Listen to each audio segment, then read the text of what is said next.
Good day, everyone. I'm Black Marvin. I'm a progressive psychedelic trance artist. I'm a teacher for electronic music production. And I'm also a bearer of good news today because Pigments 3.5 is out and it is awesome. Pigments is a tool that I cover a lot on this channel, basically because it's a great tool. And all the tools I cover on this channel are tools that I like working with myself. I already worked a lot with Pigments in the past. The latest bank I did is Psytrance Fusion for Pigments. It is 100 presets for psychedelic trance. And I had the opportunity to see Pigment's strength and also the weaknesses.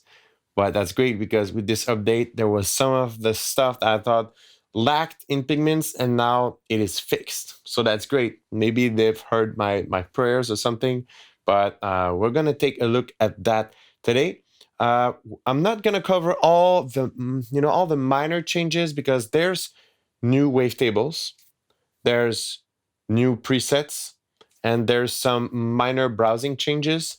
But instead of just cycling through all the changes and saying, well, this does that and all, I'm going to cover the three biggest features of the update today.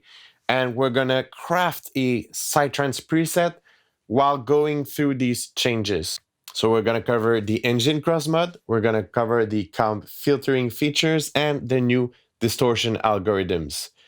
If you don't want to miss new content on Pigments or just amazing videos on amazing tools, don't forget to like this video and subscribe to this channel. And let's dive into the new Pigments. So we are inside Pigments 3.5 and let's just go straight up to one of the major changes, and that is the engine Crossmod. I have a sine wave here, and we're going to use the engine Crossmod to make that into a very interesting sound easily. So in the previous version of Pigments, you had the opportunity to use a modulator, which was either, well, a sine wave by default or one of these modulator wave, which was already good, it was one of Pigment's strength, and with all the phase distortion and the wave folding capabilities, it's nice. But there's something major here now with the engine Crossmod. You can choose engine 2 to being the source modulator here. In a similar fashion than inside Serum when you do FM from B, or in Vital when you do FM from 2 or FM from 3, you're basically taking another oscillator as a source of modulation. Now you can do that inside Pigments, but what's cool is that it doesn't just go for FM, it goes for all these options here. So Fractal Sounds, phase distortion, and wave folding using these knobs here. And also I'm saying from another oscillator, but here it's from engine 2. So basically, if this is the grand piano sample, well, that's going to be the source. Or you can have all these, an analog wavetable. You can have a wavetable, fancy wavetable, then that's what we're going to use today. You can use a sample or use the strong harmonic engine of Pigments 3. But today we're going to use a wavetable. I'm going to go right here inside the Spark folder. This is taken from the Quantum Fold Wavetables. It just came out on Fractal Sounds. The link is in the description, and these are, well, the perfect wavetables to do that, actually, because they are expressive and creative wavetable. Basically, what does that mean is that they are far from being simple waveforms. They are very expressive, and we can listen to them on their own. They are complex timbre, and that's gonna make a very good modulation source. So let's just listen to a couple of these.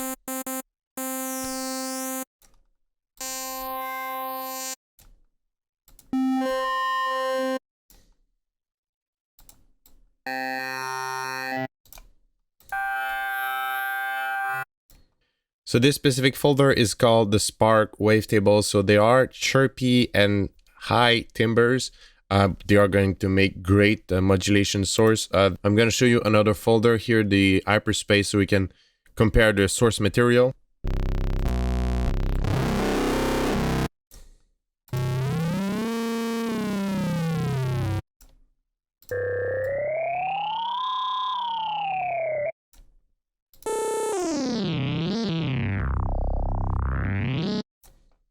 Actually, I think these can make also very good modulation source. So let's just test run these on our sine wave. So we're gonna engage this back, and well, we could use also this output volume, but really to just demonstrate that, we're gonna put that volume to 0. So we're really just going to use that sine wave, and we're gonna inject some modulations in there from the engine 2. So we're really just gonna hear what the modulation does. Let's start with this one.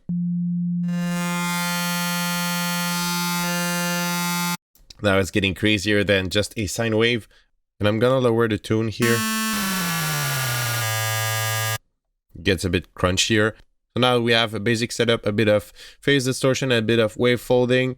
You'll notice that we can move through the wavetable position. So it's basically like we're moving towards the wavetable position here, and we're gonna just move a bit and listen to what it does.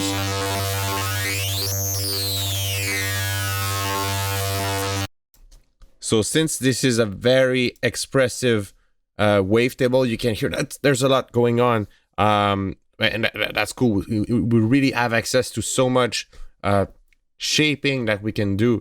This is the hyperspace folder. Let's try just another hyperspace one, and then we'll go to the sparks one that are possibly a bit more tame, but they're going to be good results.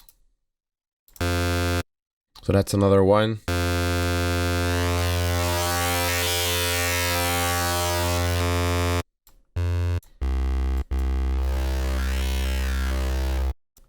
So you can hear that by moving the wavetable position here, we have different results. And remember here that the output is at 0, but still, even if we do some modulations and modifications here on the wavetable, it's going to have a chain reaction on the engine 1, since this is the modulation source.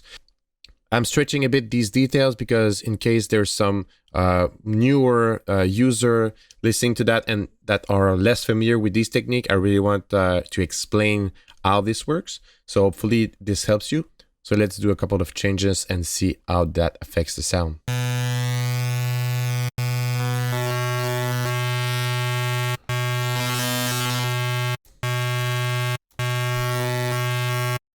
So you can hear that we shape the sound by just changing the modulation source.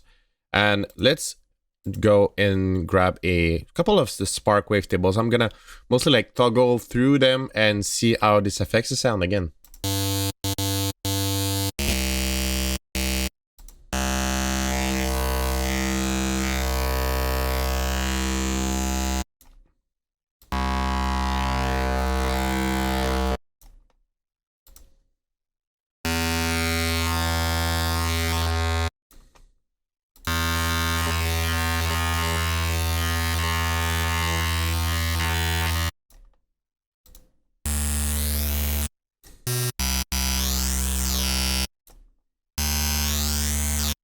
So when you have buzzy results like this, one thing is really cool is to try them on a lower octave. So I'm gonna just get that on a lower octave on the keyboard and also here, so we're 2 octaves lower.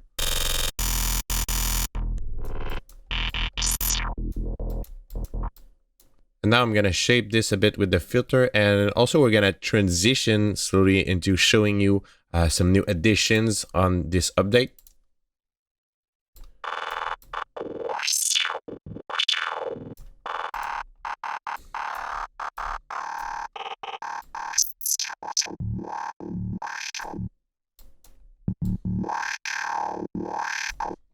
So we're now heading towards a crunchy Psytrance lead with, this is still a sine wave, but we have a nice modulation source and the party is going on. So now I'm going to transition to the comb section, and that's something that is new. And comb filtering is, it's a big part of the Psytrance sound design, and not just Psytrance. Obviously, I refer to Psytrance since this is the genre produced, but it's been used a lot into dubstep, drum and bass, even, house techno. It's just a very common and very useful sound design tool. It's a type of filtering. In the previous version of Pigments, I've done some really nice presets using the feedback and the feed forward comb mode. if you want more of these presets, the link is in the description. You can have access to Psytrance Fusion, which is 100 presets for psychedelic trance and even more just good underground electronic music sounds. And there's some good presets done with the feedback and the feed forward comb mode. But now we have low pass, band pass, high pass, and also more parameters to tweak here. So let's hear the low pass mode.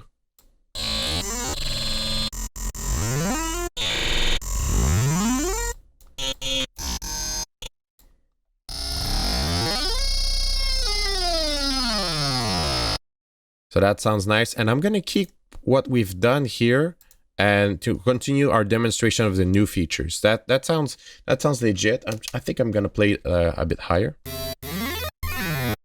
All right, that's great. So now that's good, but it sounds a bit too too intense. So we're going to lower the gain.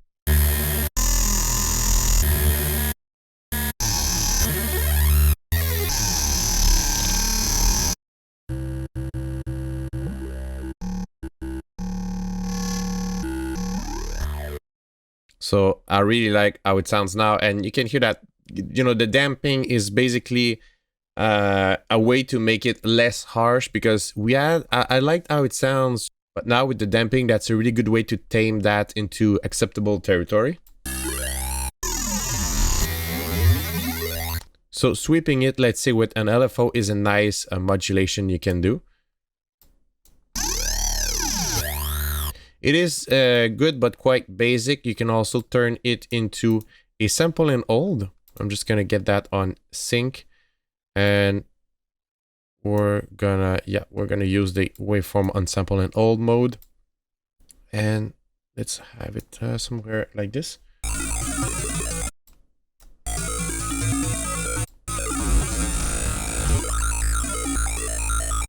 So with the sample and hold, that's another way to use it, which is cool. And you know, with the all pass and the damping, once you're set up, also you notice that the frequency placement where you put it on a comb filter, usually when you put it really low, it starts to really, you can really hear that it's actually a delay, and when the cutoff is on lower values, you really hear like sound really starts to separate, while on higher frequencies it sort of creates that pinched tone, which is nice. And that's another way to use it. I'm gonna just disengage that, and let's say you can kind of select the frequency and sort of accentuate it with the comb filtering.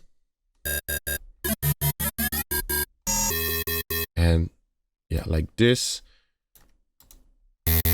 So this is without the comb filtering, and with the comb filtering, this is how it sounds. So this is another way to use it, to sort of like put emphasis on a specific frequency, and you can even make it note related, that it's going to correspond on the note. If you use the keyboard here, you can actually sort of make it react differently when you hit a different note. So that's also another tool if you want to go with another style of lead. So you have these two other modes, band pass and high pass. And remember that the damping pretty much acts like the filtering cutoff for, you know, since this is a band pass, this acts like the band pass cutoff. And now let's just add a bit of delay so we can preview how it sounds with the band pass comb filtering. I'm gonna play it on the lower octave. Yeah, I like how it sounds. All right, so, and you know, high pass is gonna be the same pattern, so this is gonna high pass. But I definitely prefer the band pass one. And let's re-engage that LFO one just for fun, because that's about fun.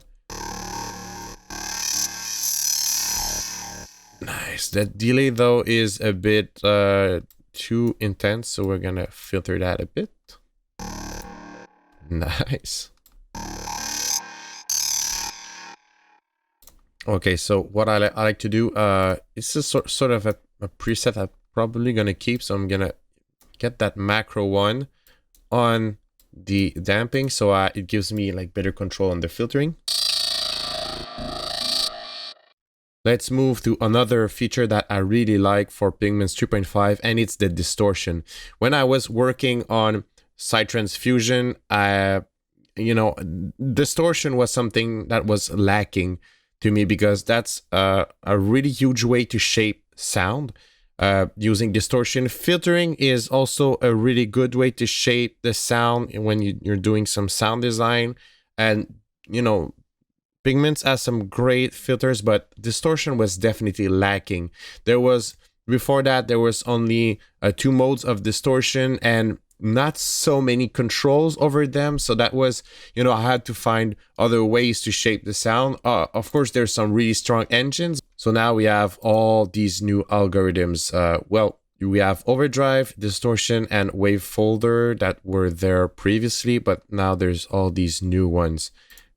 We have good access to the drive, some nice visual feedback, and there's some post filtering. Well, I say post, actually it's pre and post filtering, similar to C-ROM, and just a bunch of, that's not new process, but that helps also really shaping how your distortion is gonna behave. So let's just cycle through these new distortion algorithms.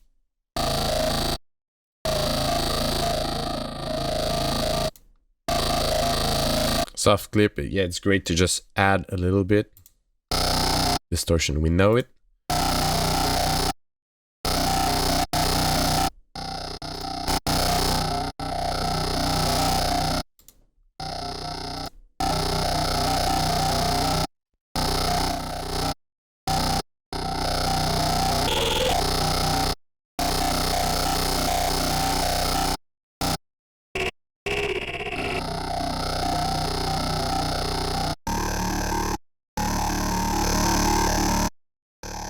I really like germanium so far.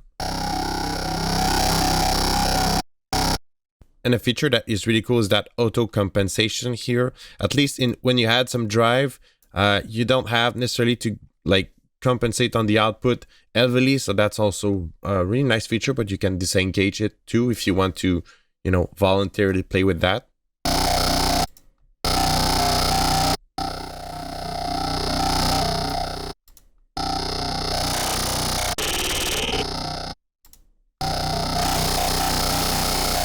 Yeah, usually the fold distortion algorithms are quite aggressive.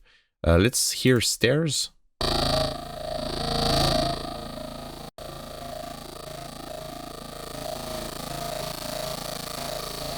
There's a bit of a destruction quality to the sound, and that can be useful.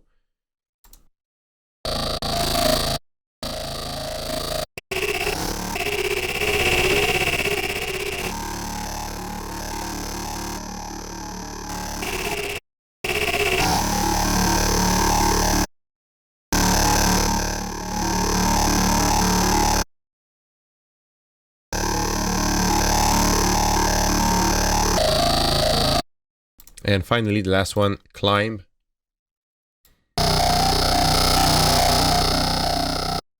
Now we really have a good selection of distortion algorithms. There's some, just quickly, I would say wavefolder was there, but if you're looking at the aggressive one, wavefolder is very aggressive. The dual fold one is very aggressive too. If you're looking for softer, I would say, well, germanium is a medium one. Tape is a soft one. Soft clip is a soft one too. So now with this update, we have different amount and different distortion aesthetic available on our hand. That's really amazing. And again, I haven't played that much with this, but we have access now to pre and post filtering with 3 different modes. So that's really cool. Sometimes if you're adding heavy distortion, you possibly might want to roll off some of the low frequency content. There's also a dark mode that ends up being less bright. Another important thing to note is that we have access to these now, but they are available to be modulated now. So let's say we get that and we can put an envelope on that. And let's say we put this before our delay and we engage our delay. Now we have something else. And you know, let's try this modulation on here. So this is going to be the same timing that is modulating our comb filter. And that's pretty much it for this preset. We went along using these new features. We end up with a nice Psytrance lead. And that's it for this video. Pigments is an amazing tool. It's probably not the first time I'm saying this, and probably not the last time too. It's a great tool, and Arturia definitely seems to want to continue make this synth better, and that's also a good thing to notice when you're calculating the value of a synth. So this is already a great synth, but it keeps being better and better. So that's an amazing news for us customers, because these updates are free and major every time. If you want some crazy space folding wavetables to fuel your pigments and make some amazing cross modulation inside it, don't forget to check out Quantum Fold Wavetables. The link is in the description, and there's currently an intro price on these wavetables.